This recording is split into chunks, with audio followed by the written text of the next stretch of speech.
26 नवंबर 2008 की शाम हमेशा की तरह मुंबई की सड़कों पर जिंदगी अपनी रफ्तार से चल रही थी। अपने कल से अनजान हर कोई अपने काम में बिजी था। किसी ने बुरे सपने में भी नहीं सोचा था कि अब से बस कुछ ही घंटे बाद मुंबई में ऐसी तबाही होगी जिसे मुंबई शहर कभी नहीं भुला पाएगा। मुंबई को दहलाने के लिए आम कपड़ों में आम दिखने वाले 8 लड़के स्पीड बोट से बुधवार पार्क में उतरते हैं। इतना नॉर्मल दिखने के बावजूद भी इन लड़कों को देखकर वहां के लोकल लोगों को थोड़ा अजीब महसूस होता है।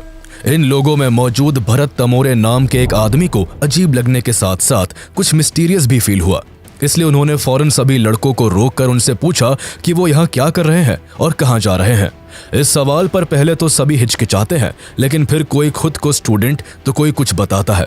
लेकिन इतने में उन लड़कों में से एक लड़का जोर से चिल्लाता हुआ बोलता है कि अपने काम से काम रखो। रात का वक्त था और ऐसे में एक ही उम्र के 8 लड़के कंधों पर 2 बड़े बड़े बैग लेकर बिना कुछ बताए वहां से निकल लेते हैं। भरत को इन लड़कों पर शक होता है, जिस कारण वो आगे चलकर इस घटना की जानकारी मुंबई पुलिस को भी देते हैं।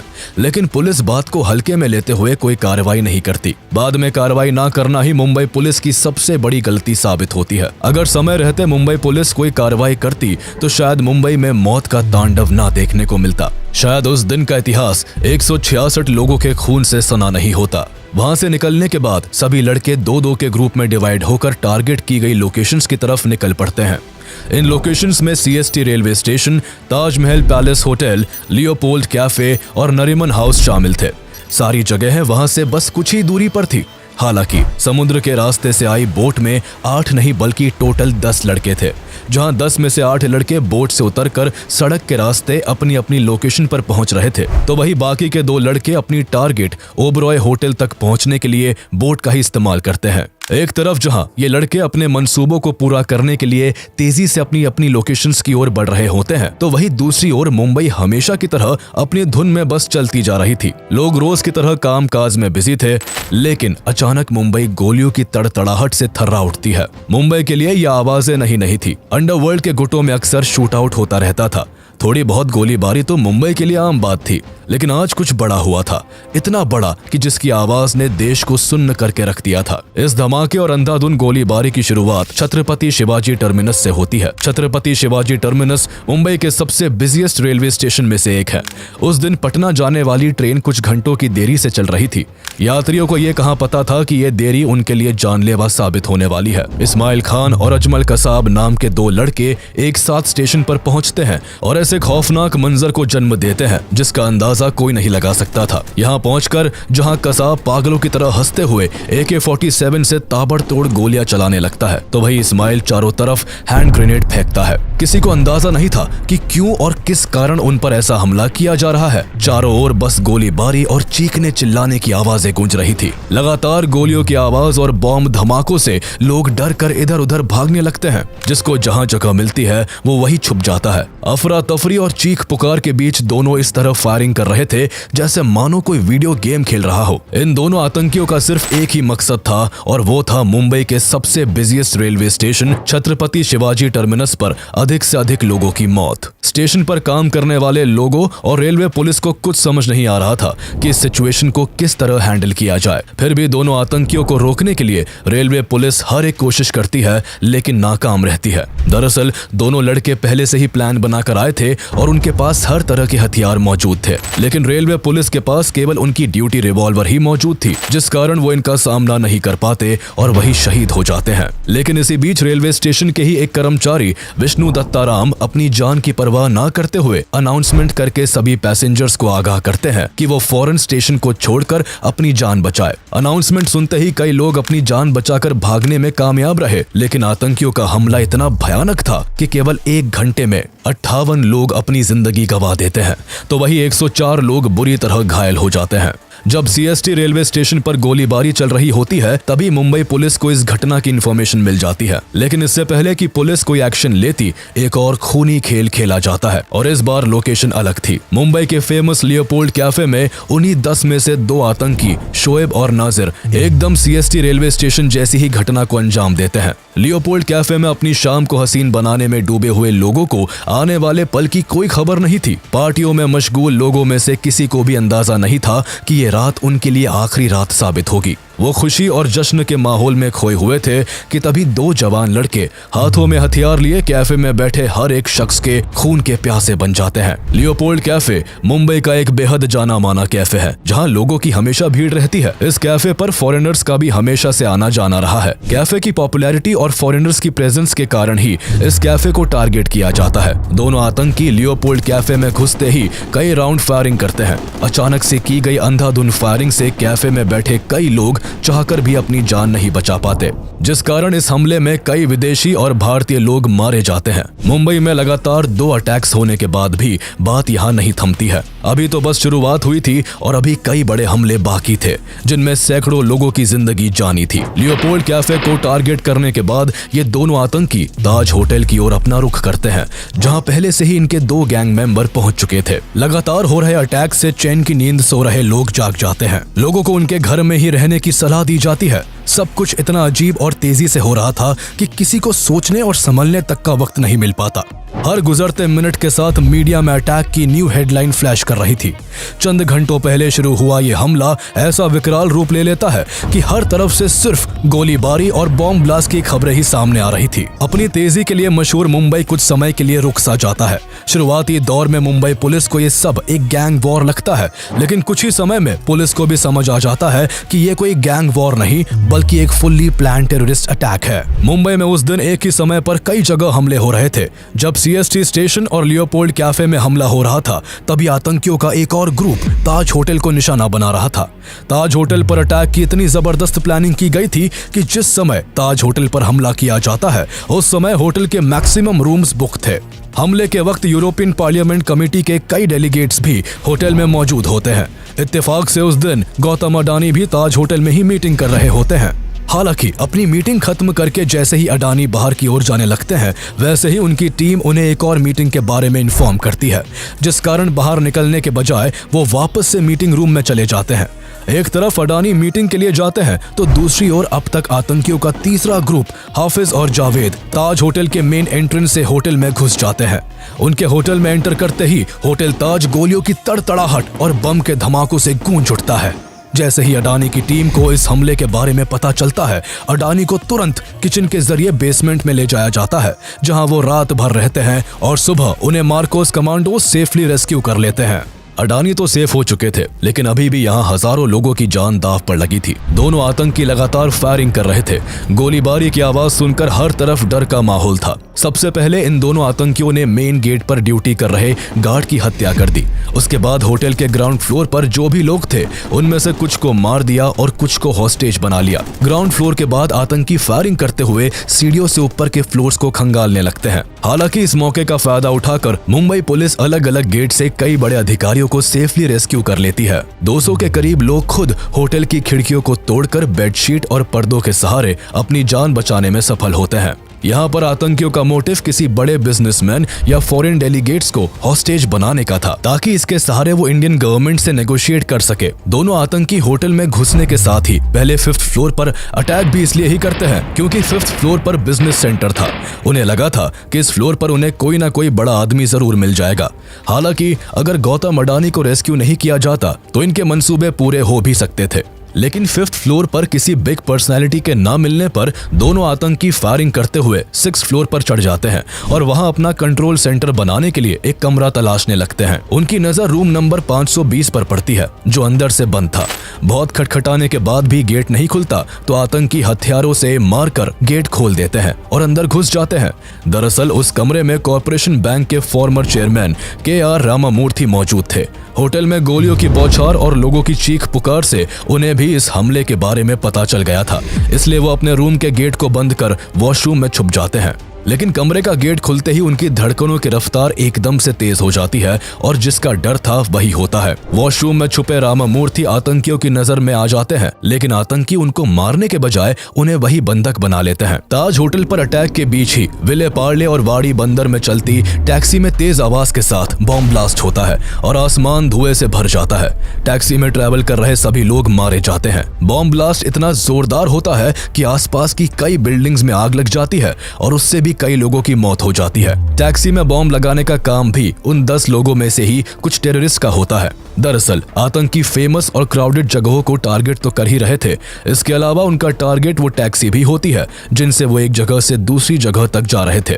आतंकी टैक्सी में ट्रैवल करते समय ड्राइवर को बातों में उलझाकर उनमें बॉम्ब लगा देते और फिर खुद टैक्सी से उतर जाते। टैक्सी ब्लास्ट के जरिए भी वो मुंबई को दहला रहे थे। ताज होटल में जब दोनों आतंकी 6th फ्लोर पर अपना कंट्रोल रूम बना रहे थे, तभी उनके 2 और साथी नाजिर और शोएब भी ताज होटल पहुंच जाते हैं।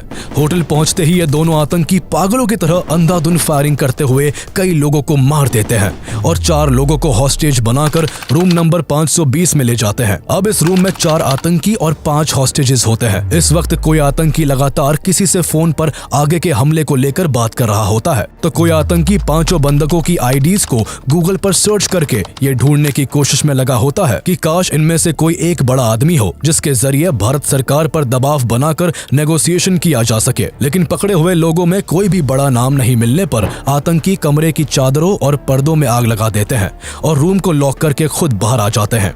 आग के धुएं से हॉस्टेजेस का दम घुट रहा होता है, लेकिन किसी भी तरह वो एक दूसरे को आजाद करके बेडशीट्स के सहारे कमरे की खिड़कियों से नीचे उतरकर अपनी जान बचाने में कामयाब हो जाते हैं। ये 5 हॉस्टेजेस तो बच जाते हैं, लेकिन ताज होटल में अब तक 31 लोग अपनी जान गंवा चुके थे। एक तरफ ताज होटल में आतंक मचा हुआ था, तो वहीं दूसरी तरफ आतंकियों की चौथी टीम के नाजिर और बाबर इमरान नरीमन हाउस में घुसकर वहां मौजूद लोगों को हॉस्टेज बना लेते हैं। दरअसल नरीमन हाउस पर इन आतंकियों का अटैक करने का एक अलग मोटिव होता है। 5 फ्लोर की ये बिल्डिंग जूइश ऑर्गेनाइजेशन के द्वारा 2 साल पहले ही खरीदी गई थी, जिस वजह से नरीमन हाउस एक यहूदी सेंटर होता है। यहाँ कई यहूदी आकर रुकते और प्रेयर करते। इस जगह पर इजरायली प्रीस्ट राबी गैब्रियल होल्सबर्ग और उनकी पत्नी रिफ्का अपने बेटे मोशे के साथ रहते थे।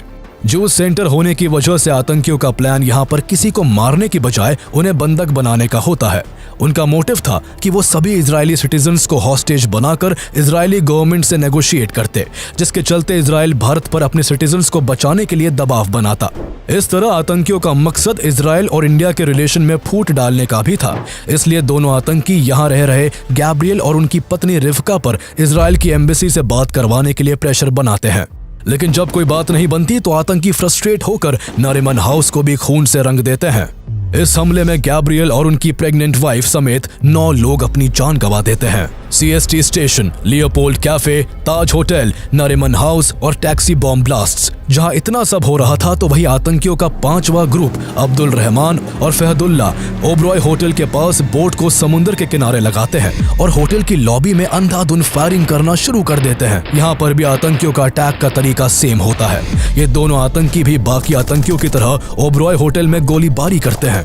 गोलियों की आवाज से कई लोग जैसे तैसे बचकर वहां से निकल जाते हैं, लेकिन इस दौरान आतंकी होटल के 2 स्टाफ मेंबर जॉर्डन और प्रदीप को बंदी बना लेते हैं। आतंकी पहले जॉर्डन को पकड़कर उसे फोर्स करते हैं कि वो फर्नीचर और पर्दों पर अल्कोहल डालकर उनमें आग लगाए, लेकिन ऐसा करते हुए जॉर्डन के हाथ कांपने लगते हैं, जिसे देखकर एक आतंकी गुस्से में आ जाता है और जॉर्डन को गोली मार देता है। जॉर्डन के मरते ही आग लगाने का काम प्रदीप को सौंपा जाता है। प्रदीप मौत के डर से जैसे तैसे वहां मौजूद पर्दों और फर्नीचर में आग लगा देता है। इसके बाद प्रदीप से VIP लोगों के बारे में आतंकी पूछताछ करते हैं। यहाँ प्रदीप चालाकी दिखाते हुए बताता है कि VIPs ऊपर वाले फ्लोर पर होंगे, इसलिए लिफ्ट से जाना पड़ेगा। प्रदीप और दोनों आतंकी लिफ्ट की तरफ बढ़ते हैं। लिफ्ट के खुलते ही प्रदीप आतंकियों को चकमा देकर अकेला लिफ्ट में घुस जाता है और नीचे जाने का बटन दबाकर लिफ्ट को बंद कर देता है। ये सब इतना अचानक से हुआ था कि आतंकियों को कुछ समझ नहीं आया, लेकिन इस चकमे से आतंकी बहुत गुस्से में आ जाते हैं और पहले लिफ्ट और फिर चारों तरफ पागलों की तरह फायरिंग करने लगते हैं। इस हमले में 30 से ज्यादा लोग अपनी जान गंवा देते हैं। एक ही दिन एक ही वक्त पर अलग अलग जगह से अटैक्स की खबर सुनकर महाराष्ट्र पुलिस क्लूलेस हो जाती है। कुछ देर के लिए उन्हें समझ ही नहीं आता कि उन्हें क्या करना चाहिए। हालांकि गोलीबारी की सूचना पाते ही मुंबई ATS के हेड हेमंत करकरे जल्द ही अपनी टीम तैयार कर आतंकियों का पीछा करते हैं। वो पहले CST रेलवे स्टेशन पहुंचते हैं, पर वहां तब तक खून का खेल खेला जा चुका था। तभी उन्हें फोन पर पता चलता है कि 2 आतंकी बंदूकें लेकर कामा हॉस्पिटल के पास वाली गली में देखे हैं। ये क्लू मिलते ही हेमंत करकरे अपनी गाड़ी को कामा हॉस्पिटल की तरफ मोड़ देते हैं।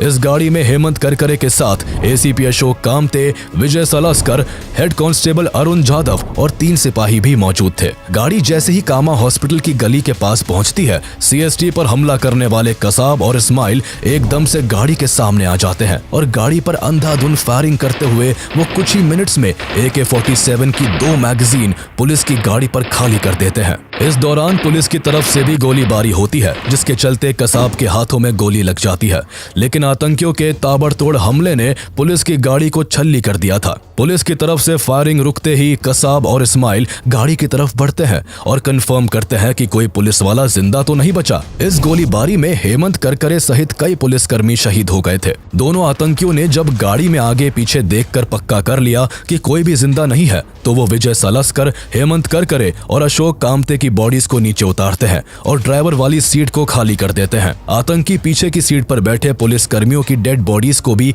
गाड़ी से उतारना चाहते थे, लेकिन पीछे का डोर ना खुलने की वजह से टाइम ना वेस्ट करते हुए वो आगे वाली सीट पर बैठकर गाड़ी को लेकर वहां से मालाबार हिल की तरफ निकल जाते हैं। हालांकि गोलीबारी के कारण गाड़ी की हालत काफी खराब हो जाती है।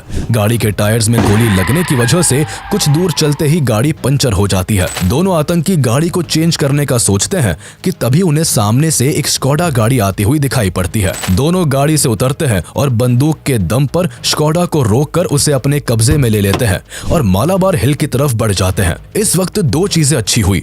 एक तो आतंकी स्कोडा कार में बैठी फैमिली को मारना भूल जाते हैं और दूसरा ये कि आतंकियों का ध्यान नहीं जाता कि जिस पुलिस कार में बैठकर वो यहाँ तक आए थे, इसके पीछे की सीट पर हेड कांस्टेबल अरुण जाधव अभी भी जिंदा थे। उनके बस कंधे पर गोली लगी थी और वो मरने का नाटक करते हुए पूरे रास्ते इस्माइल और कसाब की बातें सुनते हुए आए थे। इसलिए आतंकियों ने जैसे ही पुलिस की गाड़ी को खाली किया, अरुण जाधव ने फौरन पुलिस कंट्रोल रूम को फोन करके आतंकियों के डायरेक्शन और डेस्टिनेशन के बारे में इन्फॉर्म कर दिया। ये खबर मिलते ही मुंबई में हाई अलर्ट जारी कर दिया जाता है। सड़क पर जगह जगह बैरिकेडिंग लगा दिए जाते हैं और इन बैरिकेडिंग के साथ पुलिस फोर्स भी जगह जगह पर तैनात हो जाती है। पुलिस की हरकत में आने के कारण अब चारों तरफ से दोनों आतंकी पुलिस वालों से घिर जाते हैं। भागने का एक भी मौका ना देख वो बैरिकेड तोड़ने की कोशिश करते हैं। एकदम से दोनों तरफ से ताबड़तोड़ फायरिंग होने लगती है, लेकिन पुलिस के आगे दोनों आतंकी कहीं नहीं टिक पाते। जब आतंकियों की तरफ से गोली चलना बंद हो जाती है तो पुलिस को उनके मर जाने का आभास होता है, लेकिन किसी की हिम्मत नहीं होती कि कोई आगे बढ़कर आतंकियों की मौत की पुष्टि कर सके। ऐसे में पुलिस कर्मियों की भीड़ को चीरते हुए assistant sub inspector Tukaram Omble आगे आते हैं और सबसे बहादुरी का काम करते हैं। वो अनार्म्ड होते हुए भी आतंकियों की बढ़ते हैं, लेकिन उनके पास पहुंचते ही एक आतंकी उठ खड़ा होता है और जैसे ही वो गोली चलाने के लिए बंदूक आगे करता है, तुकाराम बंदूक को कसकर पकड़ लेते हैं और इंश्योर करते हैं कि आतंकी भाग ना पाए। उनके इस एक्शन से आतंकी गुस्से में 23 गोलियां उनके शरीर में दाग देता है, जिस कारण तुकाराम ओम्बले वहीं पर शहीद हो जाते हैं। हालांकि शहीद तुकाराम ओम्बले का बलिदान व्यर्थ नहीं जाता। जहां एक आतंकी पहले ही मारा जा चुका था, तो वहीं उनकी बहादुरी के कारण दूसरे आतंकी को जिंदा पकड़ लिया जाता है। पकड़े गए आतंकी का नाम कसाब था, जो बाद में इन्वेस्टिगेशन के लिए बहुत काम आता है। लेकिन अभी भी 8 आतंकी बाकी थे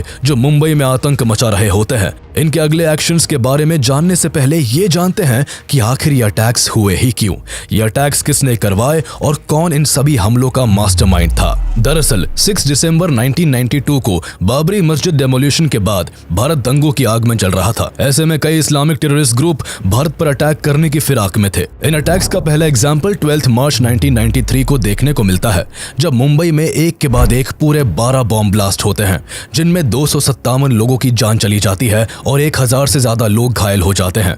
इन अटैक्स की छानबीन के समय पता चलता है कि धमाकों में यूज किया गया RDX मुंबई में समुद्री रास्तों से लाया गया था। इस कारण समुद्र की सिक्योरिटी टाइट कर दी जाती है और कोस्ट गार्ड के द्वारा मुंबई के कोस्टल एरियाज की लगातार हेलीकॉप्टर और शिप्स के जरिए पेट्रोलिंग की जाती है। लेकिन अचानक से 2006 में इस पेट्रोलिंग को नेवी की तरफ से रोक दिया जाता है। नेवी के इस फैसले के कारण भारत के खिलाफ साजिश कर रहे टेररिस्ट ग्रुप्स को भारत पर अटैक करने का एक अच्छा मौका मिल जाता है। भारत को इस बात की भनक भी नहीं थी कि पाकिस्तान में बैठा लश्कर-ए-तैयबा का लीडर हफीज सईद भारत पर एक ऐसा अटैक प्लान कर रहा है जो पूरी दुनिया का ध्यान खींच ले। इससे पहले भी कई बार हाफिज सईद भारत में कई अटैक्स करवा चुका था, लेकिन इस बार बड़े धमाके के लिए उसे कुछ ऐसे लोगों की तलाश थी जो इस काम में उसका साथ दे सके। इत्तेफाक से ऐसे समय में उसकी मुलाकात दाऊद सईद गिलानी से होती है, जो अमेरिका में रहकर ड्रग्स के बिजनेस का काम करता था और इस काम के चलते कई बार जेल भी जा चुका था। दाऊद गिलानी के पिता सैयद सलीम गिलानी एक पाकिस्तानी डिप्लोमेट थे और माँ एलिस सिरिल हेडले अमेरिकन थी। इस वजह से अपीयरेंस में दाऊद बिल्कुल किसी फॉरेनर की तरह दिखता था। इस खास अपीयरेंस की वजह से ही हाफिज सईद दाऊद का इस्तेमाल किसी खास मकसद के लिए करना चाहता था। 2001 से ही हाफिज सईद लगातार दाऊद गिलानी के टच में रहा और अपना मंसूबा पूरा करने के लिए 2002 में हाफिज सईद दाऊद को दावत के बहाने पाकिस्तान बुलाता है। दोनों जब मिलते हैं तो हाफिज दाऊद को अपना प्लान बताता है। हालांकि अभी वो क्लियरली अपना पूरा प्लान दाऊद के सामने अनफोल्ड नहीं करता, पर वो इतना बता देता है कि उसे ये लड़ाई कश्मीर के लिए लड़नी है। दाऊद हाफिज सईद से काफी इन्फ्लुएंस होता है और प्लान के लिए राजी हो जाता है। दाऊद को ट्रेनिंग के लिए कई बार पाकिस्तान बुलाया जाता है और मल्टीपल मीटिंग्स के बाद उसे लश्कर-ए-ताइबा के फॉरेन रिक्रूटमेंट विंग में ट्रांसफर कर दिया जाता है। पूरी ट्रेनिंग के बाद लश्कर-ए-ताइबा दाऊद को रिवील करता है कि अभी उसकी जरूरत कश्मीर के लिए नहीं बल्कि मुंबई के लिए है। लेकिन इसकी तैयारी के लिए सईद दाऊद को पहले यूएस लौटकर अपनी आइडेंटिटी को बदलने के लिए कहता है। दाऊद यूएस लौटकर अपनी मदर की आइडेंटिटी को यूज कर दाऊद सईद गिलानी से डेविड कोलमैन हेडली बन जाता है। यह सब करने में पाकिस्तान की आईएसआई दाऊद की हेल्प करती है। अटैक करने से पहले भारत आकर मुंबई की उन सभी लोकेशंस की डिटेल में जानकारी लेना जरूरी था, जिसके लिए डेविड हेडली को मुंबई कई बार आना पड़ता। इसलिए डेविड हेडली बन चुका दाऊद गिलानी अपने स्कूल फ्रेंड तहव्वुर हुसैन राना से कोऑर्डिनेट करता है।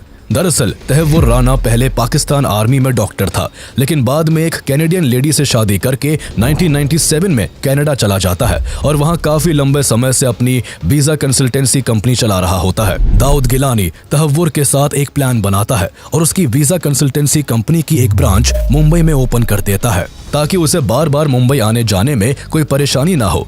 प्लान के मुताबिक दाऊद इस पूरे काम को अंजाम देता है और उसके फॉरेनर लुक और यूएस पासपोर्ट होने की वजह से मुंबई में कोई उस पर शक भी नहीं करता। इस तरह वो कई बार मुंबई आता है और समुद्र के रास्ते किन किन फेमस जगहों पर आकर अटैक किया जा सकता था, ऐसी हर एक जगह की जानकारी लश्कर-ए-ताइबा को देता है। दूसरी तरफ पाकिस्तान में बैठा हाफिज सईद मिल रही हर इंफॉर्मेशन की मदद से मुंबई पर अटैक करने की प्लानिंग करता रहता है। अटैक की प्लानिंग हो जाने के बाद उसे एग्जीक्यूट करने के लिए कुछ लड़कों की जरूरत थी जो मुंबई जाकर इस प्लान को सफल बनाते। इसलिए देर न करते हुए हाफिज सईद लड़कों के सिलेक्शन और ट्रेनिंग का काम ज़कीउर रहमान लखवी को सौंपता है। लखवी इस काम में अपने साथ जरार शाह, अबू काफा और अबू हमजा को भी शामिल करता है। ये लोग ऐसे नौजवान लड़कों की तलाश करते हैं जो घर से भागे हुए हो या जिनकी शादी ना हुई हो, ताकि उन लोगों के आगे पीछे कोई ना हो और आसानी से मजहब और जिहाद की आड़ में इनका ब्रेन वॉश किया जा सके। काफी खोजबीन के बाद 32 लड़कों को सिलेक्ट किया जाता है। शुरुआत में सिलेक्ट किए गए सभी लड़कों को बताया जाता है कि उन्हें कश्मीर को आजाद कराने के लिए चुना गया है।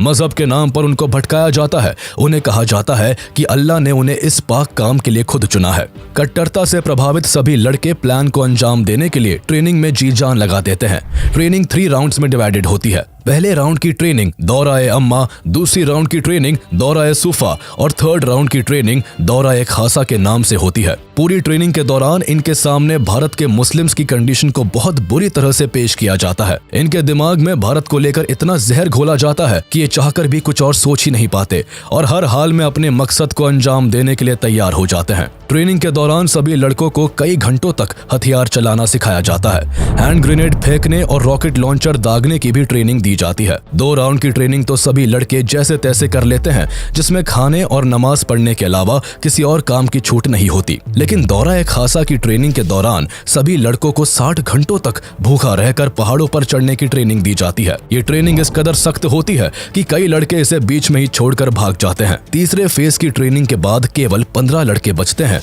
जिन्हें फिर दौरा-ए-रिबात नाम की इंटेलिजेंस ट्रेनिंग भी दी जाती है। इस तरह अगस्त 2008 आते आते पूरी ट्रेनिंग खत्म होती है। इसके बाद मुंबई पर अटैक करने के लिए 10 लड़कों को चुन लिया जाता है। सिलेक्शन के बाद इन्हें 2-2 के 5 ग्रुप्स में बांट दिया जाता है। सभी को भारत में इस्तेमाल करने के लिए एम्यूनेशन, सैटेलाइट फोन, मैप और कुछ पैसे भी दिए जाते हैं। 27 सितंबर 2008 को मुंबई पर अटैक करने की प्लानिंग फिक्स होती है, जिसके लिए ट्रेन किए गए सभी लड़कों को कराची बुलाया जाता है, लेकिन लास्ट मोमेंट पर इसे रोक दिया जाता है। उसी महीने दिल्ली में लगातार 5 बॉम्ब ब्लास्ट हुए थे, जिस वजह से दिल्ली और मुंबई जैसी जगहों पर रेड अलर्ट था और जगह जगह छापेमारी हो रही थी। इन सभी खबरों को देखते हुए लश्कर की लीडरशिप इस हमले को कुछ दिन के लिए डिले कर देती है। इसके बाद अक्टूबर में एक बार फिर सभी 10 लड़कों को बुलाया जाता है और फिर से ट्रेनिंग के कुछ रिमेनिंग पार्ट्स को पूरा किया जाता है। इस बार सभी लड़कों को स्विमिंग करने और बोट चलाने की ट्रेनिंग दी जाती है। सभी को वीडियो के जरिए टारगेट करने वाली जगहों को बड़ी स्क्रीन पर दिखाया जाता है। इसमें टारगेट तक पहुंचने के लिए कौन सी रोड का इस्तेमाल करना है और कैसे इन जगहों पर अटैक करना है, A to Z सब बताया जाता है। अटैक मुंबई में किया जाना था, इसलिए सभी लड़कों को मराठी की भी ट्रेनिंग दी जाती है। उन्हें ऐसे कपड़े पहनने को दिए जाते हैं जो उस समय मुंबई के यूथ के बीच ट्रेंड में थे। सभी के हाथों में कलावा भी बांधा जाता है ताकि ये दिखने में हिंदू लगे। इसके बाद फाइनली अटैक करने के लिए सभी लड़कों को 22 नवंबर की सुबह एक छोटे से जहाज में बैठाकर रवाना कर दिया जाता है। कई घंटों तक समुद्र में चलने के बाद सभी को दूसरी बोट अल हुसैनी में शिफ्ट कर दिया जाता है। अल हुसैनी में पहले से ही सभी के लिए 2-2 बैग रखे थे, जिनमें अटैक करने के लिए हर तरह के हथियार मौजूद थे। अगली सुबह उन्हें एक कुबेर नाम का इंडियन शिप दिखाई देता है, जिसको अमर सिंह सोलंकी चला रहे थे। उस शिप में उनके साथ 3 और लोग मौजूद थे। यहाँ पर आतंकी अपना जहाज खराब होने का बहाना बनाकर कुबेर में बैठे लोगों से मदद की गुहार लगाते हैं, लेकिन जैसे ही जहाज पास आता है वैसे ही सभी लड़के कुबेर पर मौजूद तीनों लोगों को मारकर कैप्टन अमर सिंह को मुंबई की तरफ जहाज को चलाने के लिए फोर्स करते हैं।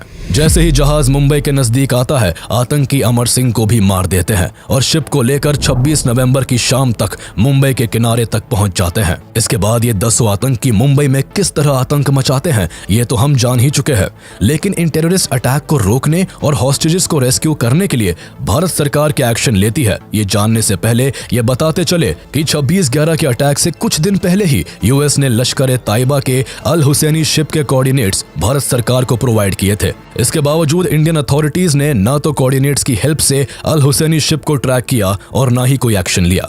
यहां तक कि national security adviser M.K. Narayanan ने नेवी और कोस्ट गार्ड के साथ कार्रवाई के योग्य खुफिया जानकारी भी साझा की थी, लेकिन फिर भी समुद्र में न तो अल हुसैनी शिप को पकड़ा गया और न ही इन खौफनाक हमलों को अंजाम देने वाले हथियारों से लैस आतंकियों को रोका जा सका, जिसका परिणाम आज मुंबई को झेलना पड़ रहा था। अटैक से पहले इंडियन अथॉरिटीज द्वारा कोई भी एक्शन न लेने की वजह से मुंबई में पहले से ही काफी तबाही हो चुकी थी। इसके अलावा अभी तक मुंबई पुलिस सिर्फ 2 आतंकियों को कंट्रोल कर पाई थी। अभी भी 8 टेररिस्ट 3 जगहों पर अपना कब्जा जमाए हुए थे। 2 आतंकी ओबरॉय होटल में तो 4 आतंकी ताज होटल में मौजूद थे। वही 2 आतंकी नरीमन हाउस को अपने कंट्रोल में किए हुए थे। कसाब के पकड़े जाने और ताज होटल, नरीमन हाउस और ओबरॉय होटल में हो रहे लगातार धमाकों के बाद आखिरकार महाराष्ट्र गवर्नमेंट फुल्ली एक्टिव होती है। सबसे पहले महाराष्ट्र गवर्नमेंट सेंट्रल गवर्नमेंट से हेल्प मांगती है। न्यू दिल्ली से NSG कमांडोज को तैयार किया जाता है, लेकिन NSG को टाइम से एयरक्राफ्ट नहीं मिल पाने की वजह से उन्हें मुंबई आने में समय लगने वाला था। इसलिए काउंटर अटैक करने और सिचुएशन को संभालने का जिम्मा मार्कोस को दिया जाता है। मार्कोस यानी मरीन कमांडोज को अनजान जगहों पर शानदार ऑपरेशंस के लिए जाना जाता है। ये कमांडोज हर तरह के हथियारों को चलाने में फुल्ली ट्रेंड होते हैं, इसलिए इस टेरर अटैक को हैंडल करने के लिए मार्कोस को बुलाया जाता है। लेकिन काफी लेट इन्फॉर्मेशन मिलने की वजह से मार्कोस को अटैक वाली जगहों पर पहुंचने में कई घंटों की देरी हो जाती है। मार्कोस 27 नवंबर की रात करीब 2 बजे मुंबई के INS अभिमन्यु पहुंचते हैं और वहां से 2 टुकड़ियों में बंटकर ताज और ओबरॉय होटल की कमान संभालते हैं। मार्कोस का सबसे पहला टास्क हॉस्टेजेस को सेफली वहां से रेस्क्यू करने का था। मार्कोस की एक टीम जो ताज होटल पहुंचती है, उन्हें वहां होटल के मैनेजर द्वारा होटल का नक्शा दिया जाता है, लेकिन नक्शे से उन्हें कोई खास मदद नहीं मिलती। इसके अलावा ना तो उन्हें ताज होटल में मौजूद 4 आतंकियों के लोकेशन के बारे में कुछ पता था, ना ही होटल में छुपे लोगों के बारे में कोई जानकारी थी। मार्कोस की दूसरी टीम भी ओबरॉय होटल में इन्हीं मुश्किलों से जूझ रही होती है। इस सिचुएशन में मार्कोस की दोनों टीम्स के लिए ये काम अंधेरे में तीर चलाने जैसा था। हालांकि अपनी जान की बाजी लगाकर मार्कोस ताज और ओबरॉय होटल में घुसकर आतंकियों की छानबीन करने लगते हैं। मार्कोस को तो आतंकियों के लोकेशन का कोई पता नहीं था, लेकिन आतंकियों को उनके हर एक कदम की खबर होती है। वो ऐसे कि मीडिया मार्कोस के हर एक एक्शन को लाइव टेलीकास्ट कर रहा होता है, जिस पर पाकिस्तान में बैठे इनके हैंडलर की भी नजर थी, जो हर एक खबर फोन के जरिए आतंकियों तक पहुंचा रहा था। आतंकियों को मार्कोस की लोकेशन मिलते ही वो उनकी तरफ फायरिंग करना और ग्रेनेड्स फेंकना शुरू कर देते हैं। जिसके काउंटर में मार्कोस ने भी ताबड़तोड़ फायरिंग की। आतंकी इस काउंटर अटैक से सरप्राइज थे क्योंकि अभी तक उनका सामना केवल मुंबई पुलिस से हुआ था, जिनके पास साधारण बंदूकें थी, जिस कारण वो आतंकियों के मॉडर्न वेपन्स के आगे कहीं भी टिक नहीं पा रहे थे। लेकिन यहाँ मार्कोस का अटैक इतना जोरदार था कि आतंकी 4 कदम पीछे हटने को मजबूर हो गए। इसी मौके का फायदा उठाकर मार्कोस ने ताज होटल से 150 और ओबरॉय ट्राइडेंट होटल से 200 लोगों को सुरक्षित निकाल लिया। हालांकि दोनों ही जगहों पर अभी भी कई लोग फंसे हुए थे जो किसी भी पल आतंकियों के हमले का शिकार हो सकते थे। लेकिन इस दौरान राहत की बात यह होती है कि सुबह के करीब 5 बजे IL-76 एयरक्राफ्ट में सवार 200 NSG कमांडोज की एक टीम मुंबई पहुंच चुकी होती है।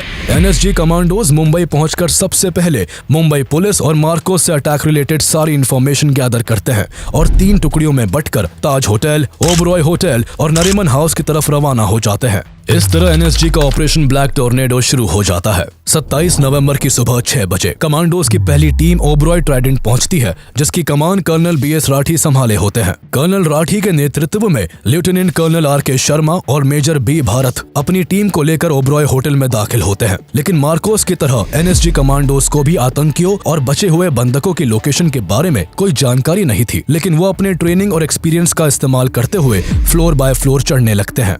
19th फ्लोर पर पहुंचते ही आतंकियों की तरफ से फायरिंग शुरू हो जाती है। साथ ही ग्रेनेड्स फेंककर आतंकी पूरे फ्लोर पर धुआं कर देते हैं। इसी बीच NSG की दूसरी टीम ताज होटल की सिचुएशन को हैंडल कर रही होती है, जिसका नेतृत्व कर्नल सुनील शेरन कर रहे होते हैं, जिनकी कमांड में मेजर संजय खंडवाल और मेजर संदीप उन्नीकृष्णन भी होते हैं। ताज होटल के हालात ओबरॉय होटल से भी ज्यादा भयानक थे। यहाँ 4 आतंकी थे जिन्होंने ताज होटल के कई कमरों को आग के हवाले कर दिया था।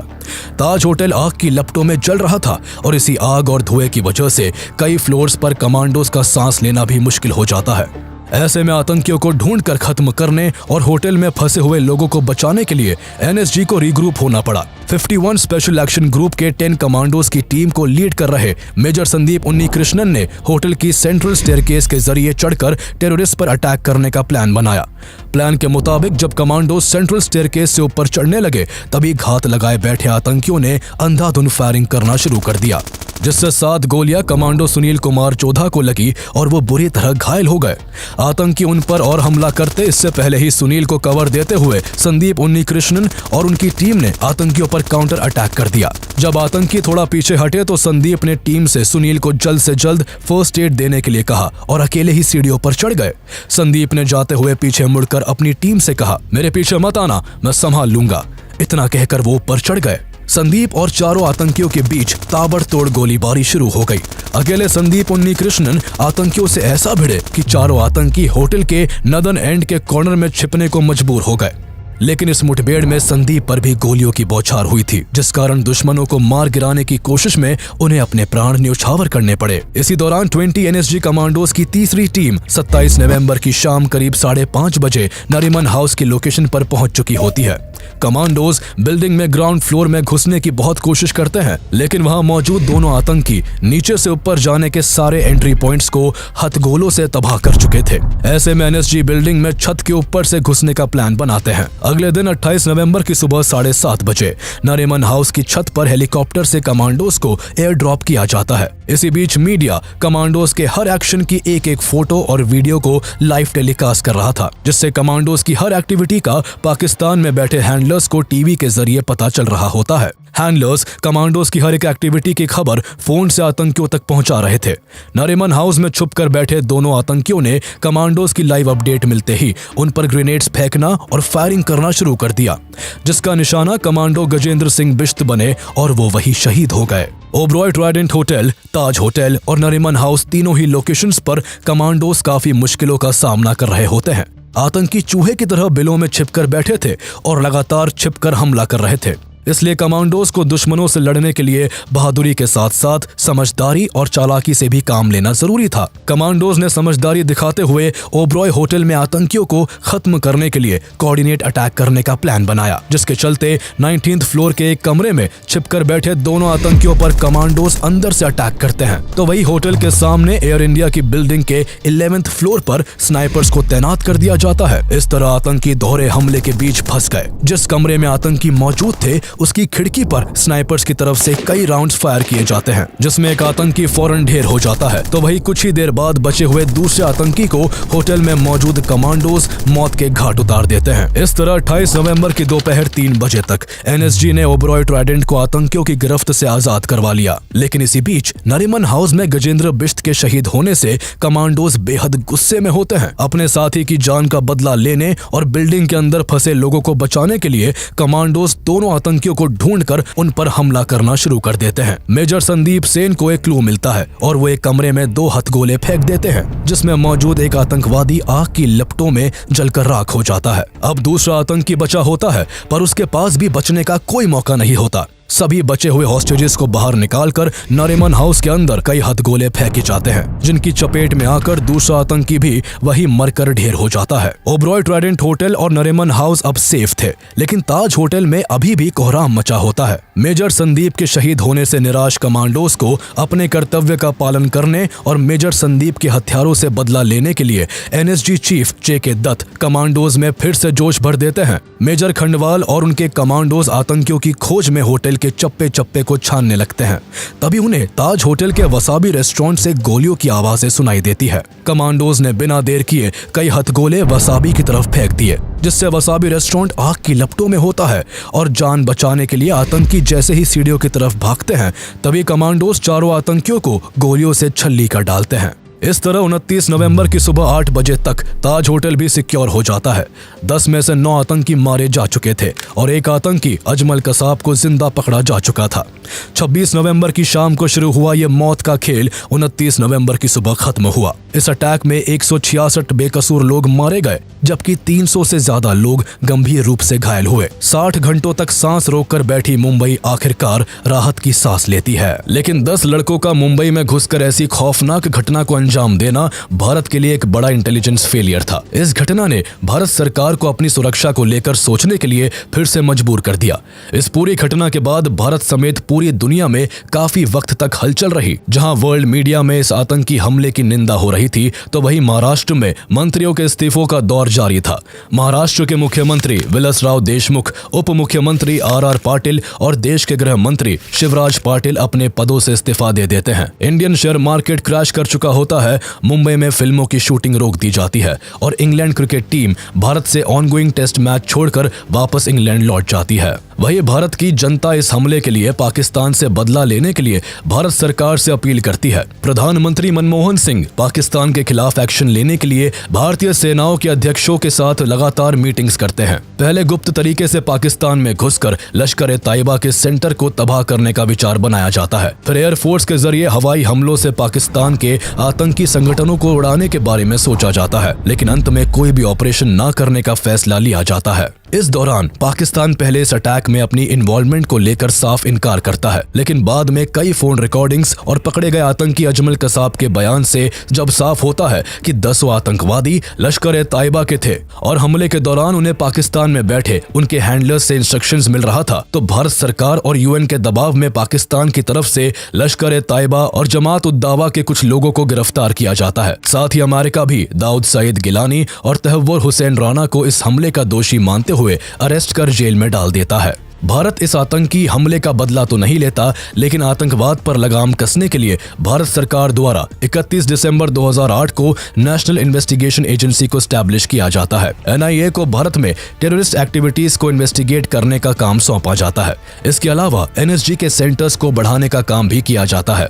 मुंबई, चेन्नई और कोलकाता के साथ साथ कई जगहों पर एनएसजी के सेंटर्स खोले जाते हैं, जिससे कमांडोज बिना किसी देरी के हमले वाली लोकेशन पर पहुंचकर सिचुएशन को संभाल सके। इसके अलावा आतंकवादी अजमल कसाब पर कई सालों तक ट्रायल चलता है, जिसके चलते पाकिस्तान के लश्कर ए तैयबा और इस अटैक्स को लेकर कई राजों का खुलासा होता है। ट्रायल के दौरान सैकड़ों बेकसूरों की जान लेने वाला आतंकी कसाब अपनी जान की भीख मांगता रहा, लेकिन इस अटैक के survivor head constable Arun Jadhav की गवाही की बदौलत 2010 में कसाब को फांसी की सजा देने का फैसला होता है और फाइनली 21 नवंबर 2012 को पुणे की जेल में कसाब को फांसी दे दी जाती है। उसकी मौत के साथ ही इस हमले के आखिरी आतंकवादी को भी मिट्टी में मिला दिया जाता है।